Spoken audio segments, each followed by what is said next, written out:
Well, this is at least an exciting day for me.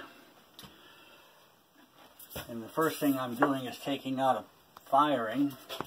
We're at about 165 degrees here, which is about the lowest temperature at which my firing mix, which is roughly half beeswax and half walnut oil, is liquid. And these are all peach, and I fired them a little early.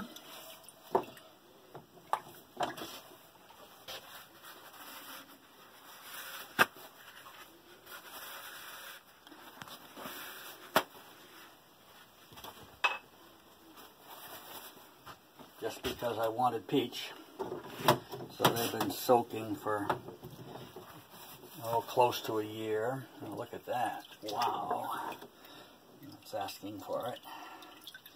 I'm going to hold it up to let the stuff dribble off. It's expensive stuff, beeswax and walnut oil. I'm going to be using this again when I fire a set of bowls. And that's the second excitement. The excitement of today is how many of these spoons have cracked, because sometimes wood cracks anyway when cooked dry in 2.5 days. And if I don't soak the wood long enough, which would be about 2 to 3 years, it tends to be more likely to crack. Things are looking good here. This picnic cooler that I'm dumping them into, I call my annealing container. Wow, that's a beauty. Handle's not cracked, the bowl's not cracked. Ooh, ooh. That one was scary. See, often they warp a lot. And warping is good, because warping increases flexibility of the finished spoon and strength. I mean, the strength and flexibility of this peach wood is just plain wonderful. Look at that. Now, they still can crack in the annealing chamber, where they will sit for the next day, cooling off slowly from roughly 170 degrees to room temperature.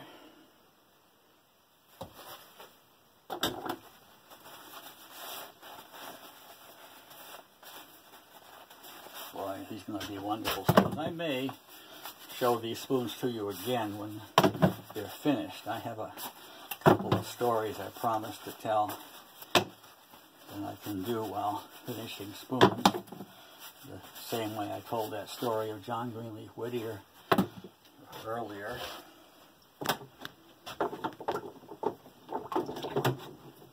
And I think you can probably pause now. Here is a crack. And this is not a bad one. And this spoon will be made into a personal eating fork, or a serving fork, small serving fork. So it's not lost. But that's what is likely to happen when I don't soak for long enough, and when I dry wood fast, although I'm driving it under oil, which is a good thing. And the wood has that tendency anyway. You can pause. Okay. Here's a unique one. And you'll notice that since the spoons are carved with the shape of the tree, the way the growth of the tree, the way they crack is also with the growth of the tree. So I can pop that piece right off, and the spoon will be barely compromised, just be a slightly smaller spoon. This is one of the wonderful advantages to working with the tree itself. Here's a larger spoon, obviously, that cracked in the firing. This will be a perfectly lovely large serving fork. Pause.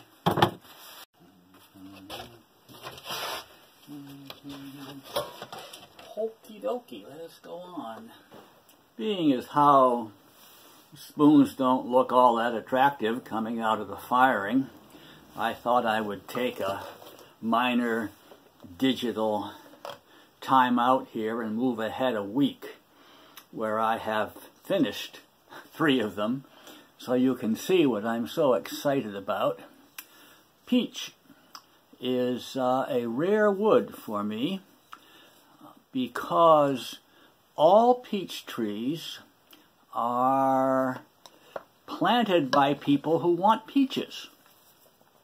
The peach tree is not a long live tree, and people tend to keep them as long as they will produce a few peaches, which is much longer than the wood is good for. So by the time an orchard person is done with his peach tree, there's nothing left to make a spoon of.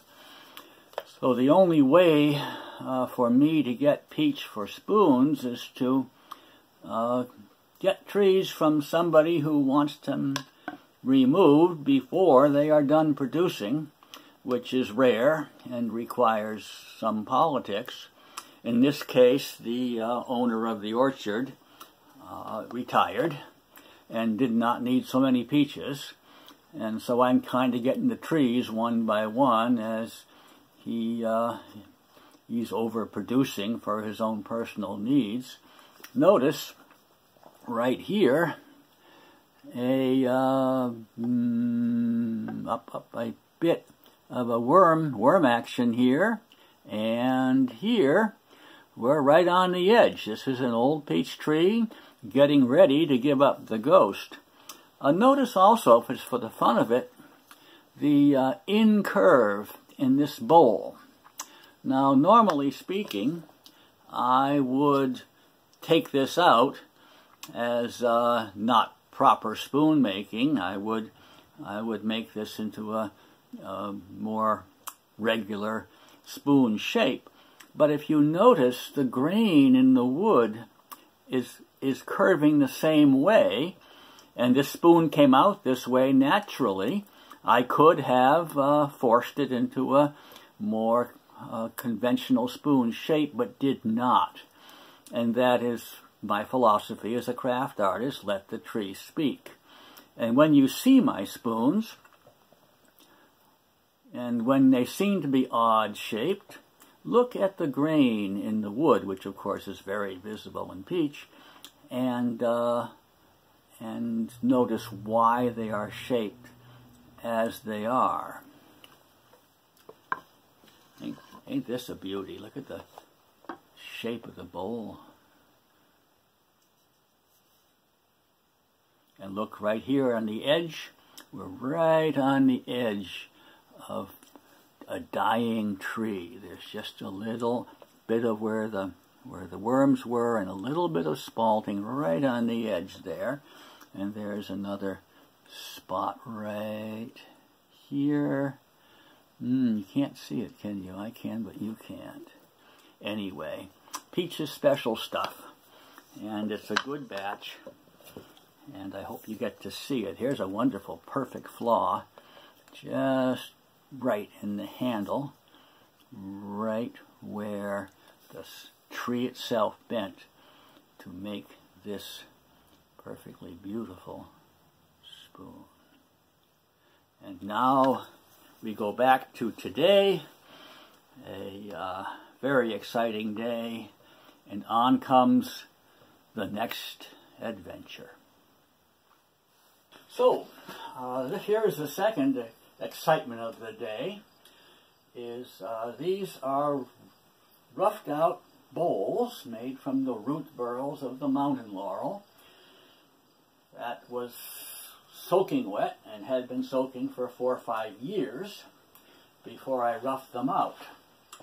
And using what I believe to be a antique technique, I have packed them in wet sawdust and put them up under the metal roof in the attic on the 30th day of January of 2017, which is something over 2 years ago. and left them to dry slowly, packed in wet sawdust. And today I take them out. And the question is again, have they cracked? Have they not cracked? And the reason I'm doing that today is because the firing is hot.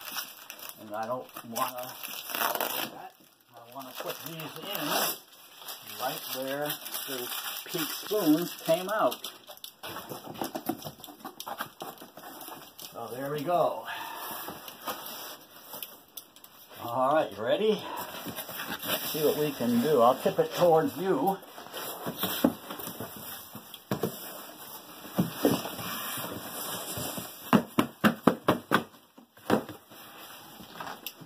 After 2.5 years. Ooh. Ooh, ooh. Look at that. Hee hee. Well, my goodness. See any cracks? I'm hardly looking at them. I think I'm looking. Oh, ho, ho, ho. Are you as happy as I am? Don't know why you should be. I'm the one who's going to get to finish these and sell them. You can buy them. All right. So there's obviously, this is a place obviously was going to crack, and there's the crack, and it's pretty solid. And I don't think that will have to flatten the bottoms, of course, and that kind of thing. And this one, oh my goodness, I had completely forgotten how many. Oh no, beauty! Look at that, sweetheart, perfect, perfect. More. This is wonderful. Ah, whoop, here's the handle. Yes, sir. These probably came from 2 big roots of mountain laurel. Oh, goodness. That's stupid. What do you think? Well, actually, as a display, as a bowl, it displays beautifully. As something with a spoon with a handle is silly. Look. Hey, this is art. Silly bouquet. All right.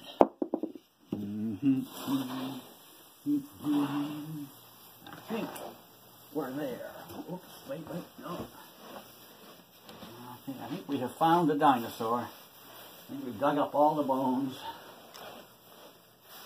Thank you very much for being here and sharing this with me.